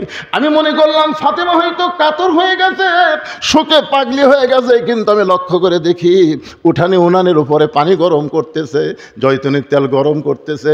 পানি আর তেল গরম গরম করে আবার ঘরের মধ্যে ঢুকে দরজা যখন বন্ধ করে দেয়, আমি রাসূল বললাম, ফাতেমা আবার কেন দরজা বন্ধ করলি মা? ফাতেমা বলে, বাবা সন্তান যখন বড় হয় তখন গোসল করাবার গেলে দরজা বন্ধ করা লাগে। রাসূল বলেন, সাহাবীরা শোনো, ফাতেমা দরজা বন্ধ করে দিয়া আমার গায়ে থেকে রক্তাক্ত জুব্বা খুলে আমার যত জায়গায় তাইফবাসী পাথর মারছে ওই নরম গরম পানির মধ্যে নরম কাপড় চুবড়াইয়া আমার গোটা দেহ পরিষ্কার করে একসময় নরম হাতের আঙ্গুলে জয়তনের গরম তেল নিয়ে আমার ক্ষতস্থানে যখন লাগায় দেয়, কখন আমি নবী ঘুমায় গেছি, আমার নবীর আর কোনো স্মরণ নাই। এক সময় ঘুমের মধ্যে স্বপ্নে দেখি আমার শিয়রের পাশে আমার গর্ভধারিণী মা আমিনা এসে কাঁদতেছে। আমি নবী নই, আমি একটা এতিম সন্তান হয়ে মাকে বললাম, মা এত বছর পরে যখন আইসেন আর আপনাকে যাবার দেব না, এই বলে মায়ের হাতটা খপ করে যখন ধরেছি স্বপ্নে, এমন সময় ফাতেমা আমার কপালে চুমা দেয়। আমি চুমোতে চোখের পানি চোখের মধ্যে ঢুকে আমি চেতন পাই, বলি, ফাতেমা কি জন্যে কান্দিস মা? ফাতেমা বলে, বাবা আপনি মনে হয় স্বপ্ন দেখেছেন বাবা, আপনি স্বপ্নে মা বলে আমার হাতটা চাইপা ধরছেন, এই যে দেখেন এখনো পর্যন্ত হাতটা চাইপা ধরে আছেন। রাসূল বলে, ফাতেমা মা বলে যদি তোর হাতটা চাইপা ধরি তাহলে শুনে নে, তুই শুধু আমার মেয়ে না, তোর কলিজার মধ্যে আমার বসত করে মা আমিনা। আবু যার গিফার বলে, কবর এই গভীর রাত্রে খনন করতেছি, তুই কি জানিস রে কবর এমন একজন মা দুনিয়া থেকে আজকে কবরে আসবে যার দুইটা সন্তানকে আল্লাহ জান্নাতি যুবকদের সর্দার বানায় দিস। এই বলে কোদাল দিয়ে কবর খুঁড়তে খুঁড়তে আবার আবেগে বলে, কবর রে খবরদার বেয়াদবি করবি না, তোর মধ্যে এমন একজন স্ত্রীকে রাখা হবে যার স্বামী হল আসাদুল্লাহিল গালিব, আলীর বিবি, কবর খবরদার বেয়াদবি করিস না। এই বলে আবার যখন কোদাল মারতে চায় এমন সময় গভীর রাত্রে কবরের ভিতর থেকে একটা শব্দ আসতেছে, আবু যার। এটা কিন্তু মা ফাতেমাকে লক্ষ্য করে বলতেছে না, এটা আমাদের সবাইকে লক্ষ্য করে বলা হচ্ছে। আবু যার কার মেয়ে, কার মা, কার বিবি, কাকে কবরে রাখা হবে এটা কবর দেখবে না, কবর দেখবে আমল যদি ভালো হয় কবর জান্নাতের বাগান হয়ে যাবে, আর আমল যদি খারাপ হয় কবর জাহান্নামের গর্ত হয়ে যাবে। এই শব্দ শোনার পরে আবু যার গিফারি আর কবরের পাশে থাকতে পারে নাই, পাগল হয়ে কবর ছেড়ে যখন চলে গেছে। গভীর রাত্রে হযরত আলী, ফাতেমার লাশ কিন্তু খাটনিতে তোলা যাবে না, ওই লাশটা কান্দে নেওয়া লাগবে। এখন ঘরের মধ্যে ঢুইকা দেখে ফাতেমা নিজে নিজে গোসল করেছে।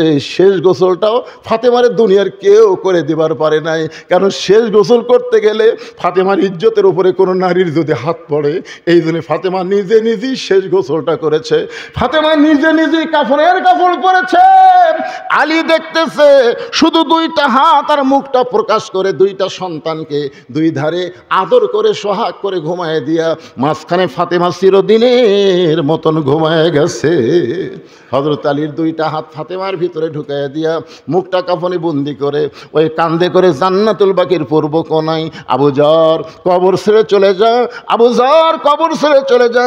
কিন্তু আমার আল্লাহ তাআলা পর্দাকে কবুল করার কারণে আবু যার গিফারিকে আগেই পাগল বানায় খেদায় দিছে। হযরত আলী দাফন করার পরে আল্লাহকে বলতেছে, আল্লাহ এই ফাতেমাকে তুমি কবুল করে নাও, দুনিয়ার জীবনে কিছুই দিবার পারিনি আল্লাহ, আজকে গভীর রাত্রে দাফন করে তোমার কাছে বলি তুমি তাকে কবুল করে নাও। এই দোয়া করার পরে তাকায় দেখে সামনে কয়েকটা পুরাতন কবর দেখা যায়। এই মাত্র ফাতেমার কবর দিতে সেই নতুন কবর নেই, গোটা জান্নাতুল বাকি। হযরত আলী দৌড়ায় বলে, ফাতেমার কবর, ফাতেমার কবর। কে যেন বলতেছে, আলী রে ফাতেমা পর্দানিশি, আমি আল্লাহ জোহরা ডিগ্রি দিয়া ফাতেমার কবরটাকে কিয়ামত পর্যন্ত পর্দা করে দিয়েছি। আমার মায়েদের জন্য বলবো, মা এই যে আল্লাহ বললেন আমি জোহরা ডিগ্রি দিয়ে, এই জোহরা মানে কি? ও আমিলুস সালিহা, পুরুষের জন্য 1 নম্বর নেক আমল হলো নামাজ, আর নারীদের জন্য 1 নম্বর নেক আমল হলো পর্দা। মেয়েরা যদি পর্দার মধ্যে থাকে তাহলে নেক আমল করতে তাদের জন্য সহজ হয়ে যায়, আর বেপর্দা যদি হয় একটা আমলও আল্লাহ কবুল করবে না। আর পুরুষ মানুষ যদি নামাজ ধরে, ইন্না সলাতা তানহানিল ফাহশাই ওয়াল মুনকার, একমাত্র নামাজে পারে মানুষকে যাবতীয় বেহুদা খারাপি কাজ থেকে বাঁচায় দিতে। সুবহানাল্লাহ। আর একটা পুরস্কার আছে নামাজের, ফালিয়াবুদু রব্বা হাযাল বাইত আল্লাযী আত'আমাহুম মিন জু'ইন ওয়া আমানাহুম মিন খাউফ। আপনার বলেন তো এই আয়াতের বাংলা অর্থ কি? খালি ঈদের নামাজ পড়েন নাকি? খালি ঈদের নামাজ পড়েন? ফালিয়াবুদু রব্বা হাযাল বাইত, ওই ঘরের মালিকের যারা গোলামি করবে অর্থাৎ যারা নামাজ পড়বে, আল্লাহ তাদেরকে দুনিয়াতে দুইটা পুরস্কার সাথে সাথে দেবে। 1 নম্বর পুরস্কার হলো তাদের রিজিকের কোনো পেরেশানি থাকবে না। 2 নম্বর পুরস্কার হলো ভারত বলেন, আমেরিকা বলেন, রাশিয়া বলেন, ব্রিটেন বলেন, ফ্রান্স বলেন, কোনো কাফেরদের কোনো ভয়, যাবতীয় ভয় থেকে আল্লাহ তাকে পুরাপুরি নিরাপত্তা দিয়ে দিবে। জোরে কান সুবহানাল্লাহ। কারণ যাওয়া তো লাগবি, তোরা বোম মারবো, মার। ইমান কি বলবে? আমার জাতির পিতার জন্য নমরুদের আগুনের চুলে যদি শান্তির বাগান হয় রে, তাহলে আমরা তার সন্তান, মার। ভারত মারা দিতে পারমাণবিক বোমা মারিছে ভাই, বিমানত মারছে, বুঝলেন? মনে করছে মারবি ঢাকাত, গোটা ঢাকা ভাঙচুর হয়ে শেষ হয়ে যাবি, মারবি একটা আপনাকে নগাঁ। ওরা বোম মারতেছে, কিন্তু যেই মাটিত পড়তেছে, পড়ার সাথে সাথে বোম তাই মিষ্টি তরমুজ হয়ে যাচ্ছে। আচ্ছা, ইব্রাহিমের আগুনের চুলে যদি আল্লাহ শান্তির বাগান বানানো পারে, তা আল্লাহ সে আল্লাহ আছে না নাই? তাহলে বোম তরমুজ বানাতে পারবি না? তো আমাকে ছোটো ছোটো ছোলপোলকে এই বিশাল বিশাল তরমুজ রে, একটা 10 মণ 20 মণ করে ওজন, ওরা চাকুলিয়ে যে কাটতেছে আর সব আনন্দ করে খাচ্ছে। ওরা দূরবীন যন্ত্রে দেখতেছে, কে রে বোমের খবর কি? হায় হায়, আমরা মান্য বোম, এরা কাটিয়া খাচ্ছে। সুবহানাল্লাহ কন না কেন? ফেরাউন বারবার বলেছে, মুসা কোন দিক দিয়ে যাবি? 3 দিকে সৈন্য, একদিকে সাগর। আল্লাহ কাই মুসা, ফেরাউন সাগর দেখে তুমি তাকায় দেখো, লাঠির বাড়ি মারো। লাঠির বাড়ো মারছে, 12টা রাস্তা হয়ে গেছে। কেন কি আল্লাহ পারে কি পারে না? কথা বলেন। তাসদিক বিল জানান, কলিজার মধ্যে ঈমান নেন, 5 ওয়াক্ত নামাজ ধরেন, সমস্ত ভয় ভীতি থেকে আল্লাহ পুরাপুরি হেফাজত করবে। 3 নম্বর হলো ওয়াতাওয়াসাউ বিল হক। 4টা বিষয় আলোচনা হবে, 2টা শেষ। রাত তো ঘড়ির 12টা পার হয়ে গেছে। যাক, কি করবেন, একটু আজকে দেরি করে তুলে দিচ্ছেন না, সারা রাত নয়, 2 বিষয় হয়ে গেছে। এখন ওয়াতাওয়াসাউ বিল হক। আপনারা জানেন আজকে ঢাকাত কি হলো? এই কথা কন না কেন? আজকে ঢাকাত কি হচ্ছে? ও বৃষ্টি হওয়া শুনছে বলে রে। আজকে হেফাজতের কিছু একটা ঢাকাত হয়নি? কি জন্য সমাবেশ করছে কন্ত? এই আপনার কিছুই বোঝেন না দেশের এই ছেলে পেলে। তোমরা কি নেট খোঁজো না? তোমরা কিছুই জানো না? এক হওয়ার জন্যে আপনি জানেন বাংলাদেশের মেয়েদের পক্ষ থেকে ডক্টর ইউনূসের কাছে 350 পৃষ্ঠার একটা নারীর অধিকার চাওয়া হয়েছে। তার মধ্যে 1 নম্বর হলো, এতদিন আমরা জানতাম ছেলে সম্পদ যা পাবে মেয়ে তার অর্ধেক পাবে, 2 মেয়ের সমান 1 ছেলে পাবে। আর ওরা বলতেছে সম্পদ সমান করে দেওয়া লাগবে, ছেলেও যা মেয়েও তাই। আপনারা বলেন তো, আল্লাহর কোরআনের উপরে কেউ যদি হাত মারে, ওই হাত থাকবি? তা আল্লাহ বলেছে ছেলে 2 মেয়ের সমান পাবি, আর মেয়েরা অধিকার চায় যে আমরা সমান, বৈষম্য দূর করে ছেলে মেয়ে সমান। মেয়েরা বলতেছে ছেলে যদি খাড়া হয়ে পেশাব করা পারে মেয়েরাও করবি, সমান অধিকার। কি রাজশাহীর পর্দার চরে জ্বালানি বানাচ্ছে অস্থায়ী ঘর, জ্বালানি অস্থায়ী ঘর বানাচ্ছে। হঠাৎ উঠছে ঝড়, চাটাইয়ের ঘর। এখন দরজা জানলা লাগিয়ে দিয়ে 2 জন খালি আল্লাহ আল্লাহ করতেছে, ঝড় থামে না। 1-8 ঘন্টা হয়ে গেছে। এখন স্বামী বলতেছে, কে রে ঝড় তো থামতেছে না, আমার তো পেশাব লাগলো। বউ বলতেছে ইন্নাল্লাহা মা'আস সাবিরিন, ধৈর্য ধরেন। স্বামী বলে না, আগে কিট কিট করতেছে, কি করি? না, দরজা খোলা যাবে না, দরজা খুললে ধুলে বেলিয়ে এসে সব মাকে যাবে। স্বামী কয় তাহলে ঘরের কোনাত করি। বড় মানুষ ঘরের কোনাত পেশাব করলে থাকা যাবে?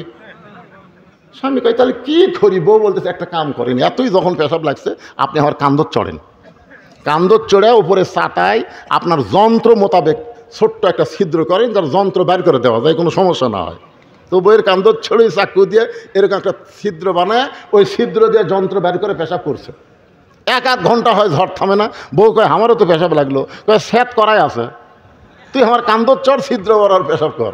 এবার বউ কান্দর চড়ে পেশাব করে, পেশাব দিয়ে স্বামীর বুক ভিজা যায়। স্বামী কয় কে রে, কোথায় পেশাব করিস, কোথায় পড়ে? বউ কয় মরার স্বামী জানো না, সব জায়গায় সমান অধিকার চলে না। জোরে কোন কথা ঠিক কি না? এই শালা নাস্তিক হিজড়া মার্কা কতগুলো নারী অধিকারের নামে আজকে নাস্তিকতা প্রকাশ করে বাংলাদেশের লক্ষ লক্ষ তৌহিদ জনতা ঢাকায় আজকে কি করেছে? সমাবেশ করেছে। আর সমাবেশে যিনি আজকে সবচাইতে গরম বক্তব্য দিছে তার নাম হলো হক। কি হক? দেখেন, ওয়াতাওয়া সাওবিল হক, আজিজুল হক। ওনার বাপের নাম কি? সাইকুল হাদিস আজিজুল কথা কর না একেবারে হক।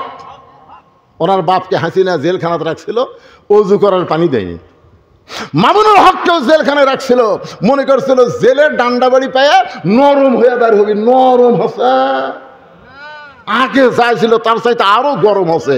আজকের ভাষণে ইউনূস সরকারকে 2 সপ্তাহের আলটিমেটাম দিছে, যদি পছন্দ হয় হুজুর করো তাহলে আমাকে কথা মানবি, না মানলে সাইদি হুজুর বলেছিল 12 কোটি মুসলমান যখন গাছের গোড়া লাগাবে দাদা বাড়ি গায়ে গিয়াত পড়বে। জোরে কোন কথা ঠিক কিনা?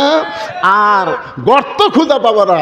আমাকে বগুড়া জেলায় একেবারে আওয়ামী লীগের মেম্বার থেকে শুরু করে এমপি পর্যন্ত একটা নেতাও নেই, অনুবীক্ষণ যন্ত্রতে খুঁজা পাওয়া যাচ্ছে না। এরা গেল কোথায়?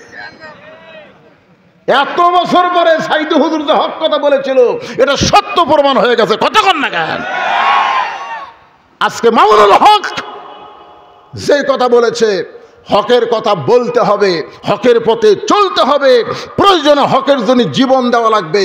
কারা কারা জীবন দেবার পারবেন 2 হাত তুলে আমার আল্লাহকে দেখান। টান টান করে তুলে রাখেন, লিল্লাহে তাকবীর।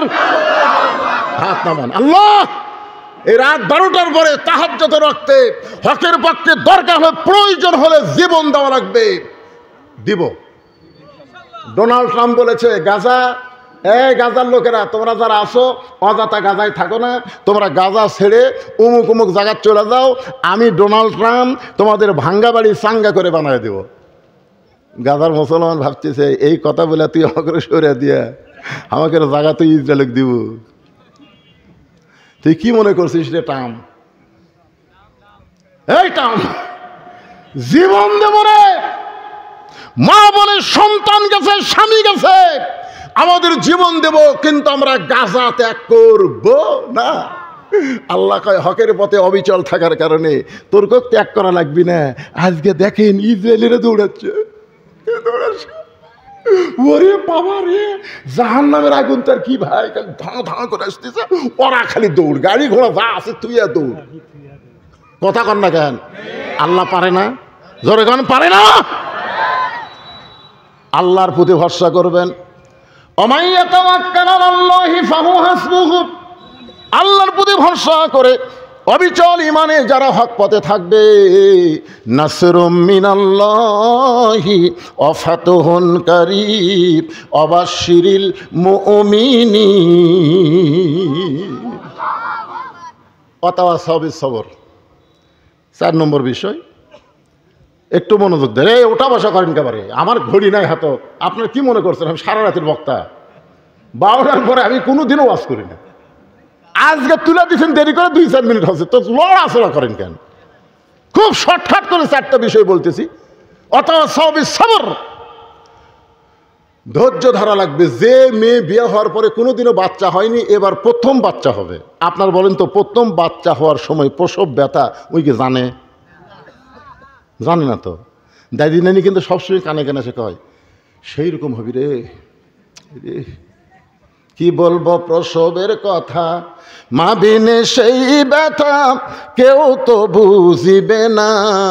মাজন ঠেকিয়া সন্তানের দায়, ওয়াকালে মা মারা যায়, কেন সে মায়ের ভক্তি করো না। এমন দরদি ভাবে কেউ হবে না আমার মা, মা গো। এখন আল্লাহর কাছে বলছে, আল্লাহ আমরা পেটত বাচ্চা থমো, কিন্তু প্রসব ব্যথা যেন বাপ পায়। এটা সাইদি হুজুরের ওয়াজ, মানে মেয়েরা অধিকার চাচ্ছে আমরা পেটত বাচ্চা লালন পালন কর্ম, কিন্তু বাইরে হওয়ার সময় যে ব্যথা এটা যেন বাপেরও হয়। তা আল্লাহ মেয়েকের দোয়া কবুল করছে, মনে করেন কবুল করছে। কিন্তু এখন বাড়ির ম্যাডামের বাচ্চা হচ্ছে, ড্রাইভার খালি কান দিচ্ছে। স্বামী কয় কে রে, আমার বইয়ের বাচ্চা হচ্ছে, ড্রাইভার কান দেখেন, তার মানে বুঝবার পারছে ড্রাইভারের মাধ্যমে ওই বাচ্চা পেটো যাচ্ছে। মেয়েরা কয় না আল্লাহ যার ব্যথা তাকে দেন, ধরা পড়ার আগে কি কোনোদিনও ব্যথা পাইনি, এবার প্রথম ব্যথা। যেই প্রথম প্রসব ব্যথা শুরু হয়ে গেছে, এখন মা খালি চিল্লাই মরে যাবো, গলার দড়ি দিব, বিষ খাবো, মরে যাবো, গলার দড়ি দিব, বিষ খাবো। এমন সময় দাদি নানি দৌড়ে আসে, কি এগুলো কি ভুল বকতেছিস? সেই রকম ব্যথা। তুই কি জানিস মায়ের পায়ের তলে সন্তানের জান্নাত? কোনো কিতাবে লেখা নাই পুরুষের পায়ের তলে জান্নাত, স্বামীর পায়ের তলে জান্নাত, এটা ভুয়া কথা। মায়ের পায়ের তলে জান্নাত, এটা হলো সহি কথা। তাহলে জান্নাত কি পুরুষের পায়ের তলে না নারীর? আর সেই নারী যদি মা হয়, তো তোর পায়ের তলে জান্নাত হবি, কান্দিস কা? চ ঘরের মধ্যে, চ ঘরের মধ্যে যা বলতেছ, অতাও সবই সবর, ধৈর্য ধর, ধৈর্য ধর। তুই চিল্লা চিল্লি করলে গ্রামের লোক মনে করবে এটা একটা মা হলো কেরে, খালি চিল্লা চিল্লি করছে। ধৈর্য ধর, সেই ধৈর্য ধর। একেবারে দাঁতের উপর দাঁত দিয়ে দাদি রানীকে নরম কাপড় পানির মধ্যে চুবড়াই করে গোটাল কপালে দিচ্ছে, আর কি ধৈর্য ধর, ধৈর্য ধর, অতা সবে সবর, ধৈর্য ধর। এই ধৈর্য ধর করতে করতে ধাই মা কয় এখন টান দে, টান দে, চোখের ইশারা করছে। এদিকে কয় ধৈর্য ধর, কানের কাছে মুখ লাগাই, মুখের কাছে মুখ লাগাই, ধৈর্য ধর আপা, ধৈর্য ধর। আর ধাই মা কয় টান টান। আমার দাদি আমারে কইছে, তোকে তখন টানে বাইর করছি, ভাই তোর মাথা লম্বা হয়ে গেছিল, পরে তোর মাথা আমরা থাবড়ে থাবড়ে গোল করছি। চিন্তা করছেন কি কষ্ট আমার মা দিছে। এখন মা দাঁতের উপর দাঁত করতেছে, এক সময় ধাইমা বাচ্চা ধরে টান মারছে আল্লাহর নাম নিয়ে, বাচ্চা দুনিয়াতে মেয়ে মেয়ে বলে কাঁদতেছে। এদিকে মা বেহুশ হয়ে গেছে, মার আর হুঁশ নাই, এত ব্যথা। সন্তানকে গোসল করায়া ওই সন্তান যখন মায়ের উপর দেয়, মায়ের বুকের উপরে দেয়, মা হুঁশটা ফিরে পাইয়া সন্তানকে হাত দিয়ে আগলে নিয়ে মুখের কাছে নিয়ে মুখে গালে চুমা খায়। দাদি নানি বলতেছে, চুমা কেন খাস? এ তোরে প্রসব ব্যথা দিল, কষ্ট দিল, তুই বেহুশ হয়ে গেলি, এর লাত্তি মার ফাইলা দে, এর জন্যই তো গলার দড়ি দিবার চাইলি, এর জন্যই বিষ খাবার চাইলি, এর জন্যই আত্মহত্যা করবার চাইলি, আরে ফাইলা দে, বুকের ওপর রাখিস না। মা তখন বলে, দাদি আগে বুঝি নাই, না বুঝে আমি বলছি আত্মহত্যা করবো, বিষ খাবো, বিষ খাবো, গলার দড়ি দিব। কিন্তু সন্তান বুকে নেওয়ার সাথে সাথে আমার প্রসবের ব্যথা আমি সব ভুলে গিয়েছি। ওগো দাদি, সন্তান বুকে নেওয়ার পর মা সমস্ত যন্ত্রণা ভুলে যায়। আমরা বাংলার মুসলমান, হাসিনার সময় আমরা প্রসব ব্যথার মতন নানা ধরনের কষ্ট পাইছি। কারে ফাঁসি দেওয়া হয়েছে, কারে জেলে দেওয়া হয়েছে। আমাকে পর্যন্ত 9 বার জেলের মধ্যে ঢুকাইছে। আমার 2টা আঙ্গুল ভাঙ্গা দিয়ে হাতের মধ্যে খুঁটা ঢুকাই দিয়ে আমাকে রিমান্ডে নিয়েছে। এত কষ্ট সহ্য করেছি, এত কষ্ট সহ্য করার পরে ধৈর্য ধারণ করেছি। সেই দিন আমরা কবে পাবো যেদিন বাংলার জমিনে সবুজ পতাকার সঙ্গে লাল সবুজ পতাকার সাথে সাথে কলেমার পতাকা পথ পথ করে আসমানে উড়বে। যেদিন কলেমার পতাকা উড়বে সেদিন আমাদের এই কষ্ট, এই যাতনা, এই যন্ত্রণা সার্থক হবে। জোরে কোন কথা ঠিক কিনা? ধৈর্য ধরা লাগবে বাবান। আরো বিপদ আপদ মুসিবত আমাদের সামনে আসতে পারে। আল্লাহর পথে থাকতে গিয়া নানা ধরনের বিপদ আসবে। আল্লাহ বলেছেন, ওয়ালা নাবলুয়ান্নাকুম বিশাইয়্যিম মিনাল খাউফি ওয়াল জুই ওয়া নাকসিম মিনাল আমওয়ালি ওয়াল আনফুসি ওয়াস সামারাতি ওয়া বাশশিরিস সাবিরিন। মাগরিব এশার নামাজ কারা কারা পড়েননি হাত তোলেন, এটা আমি বলবো না। কিন্তু কারা কারা ফজরের নামাজ পড়বেন না তারা একটু হাত তোলেন তো। যারা যারা ফজর নামাজ পড়বেন না তারা একটু হাত তোলেন।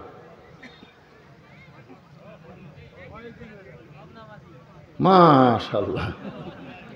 আচ্ছা, প্রতিদিন আপনারা 10টার দিকে ঘুমান, আজকে যে এখন এই 12:30 বাজবে, তাহলে আজকে ঘুমালে এত পাবেন? আজকে ঘুমানোর সময় আমি আপনাদের একটা অনুরোধ করতেছি, আজকে ঘুমানোর সময় শোনেন, আজকে ঘুমানোর সময় আপনারা ওযু করবেন। প্রতিদিন তো পেশাব করে যে ঘুমান, আজকে পেশাব যদি করেন, করার পরে ওযু করবেন। ওযু করার পরে কিবলামুখী হইয়া আল্লাহুম্মা বিইসমিকা আমুতু ওয়া আহইয়া, তারপরে দরুদ শরীফ 3বার, সূরা ইখলাস 3বার পড়ে, আয়াতুল কুরসি পড়ে বুকুতে একটা ফুঁক দিয়ে ঘুমায় দেবেন। অন্য দিনে 7 ঘন্টা ঘুম পারলে যে শান্তি হয়, আজকে 2.5 ঘন্টা ঘুম পারলে আল্লাহ সেই শান্তি আপনার কলিজায় দিবে। রাজি আছেন সবাই? তাহলে কারা কারা ফজর নামাজ পড়বো একটু আল্লাহ খাত দেখায়। আল্লাহ দেখেন, আল্লাহ লিল্লাহি তাকবীর।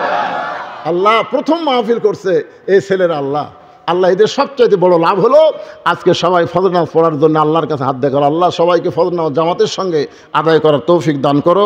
সকলে বলে আল্লাহুম্মা আমিন। ইস্তেগফার পড়ে আস্তাগফিরুল্লাহ রব্বি মিন কুল্লি যামবি ওয়া তুবু ইলাইহি লা হাওলা ওয়ালা কুওয়াতা ইল্লা বিল্লাহিল আলিয়্যিল আযীম। প্রধান অতিথি 10,000 কয়ে গেছে, এগুলো আর বলা লাগবে না, মনোযোগ করে দিন।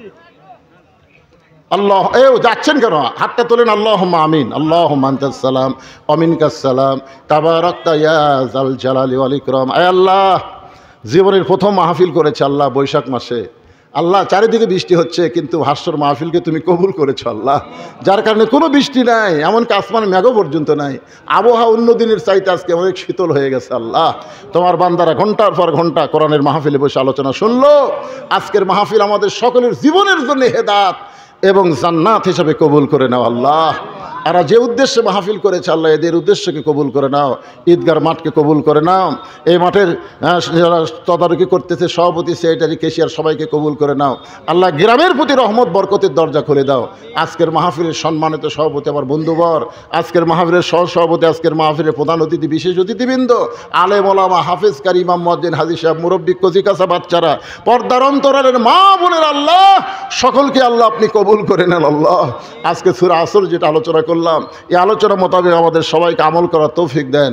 ফজরের নামাজ জামাতের সঙ্গে আদায় করার তৌফিক দেন আল্লাহ। আমাদেরকে ছেড়ে আমাদের বাপ মা কবরে গেছে আল্লাহ, রব্বির রহমহুমা কামা রব্বায়ানি সগীরা। আল্লাহ বাপ মার কবরকে জান্নাতে টুকরা বানায় দাও আল্লাহ। প্রত্যেক বছর এরা যেন কোরআনের একটা করে মাহফিল করতে পারে এমন ইমানি শক্তি ভাষ্য গ্রামকে দান করে দাও, ভাষ্য দক্ষিণ পাড়াকে দান করে দাও আল্লাহ। সুবহানা রাব্বিকা রাব্বিল ইজ্জাতি আম্মা ইয়াসিফুন ওয়া সালামুন আলাল মুরসালিন ওয়ালহামদুলিল্লাহি রাব্বিল আলামিন ওয়ারহামনা মাহুম বিরহমাতিকা ইয়া আরহামার রাহিমিন। আসসালামু আলাইকুম ওয়া রাহমাতুল্লাহি ওয়া বারাকাতুহু।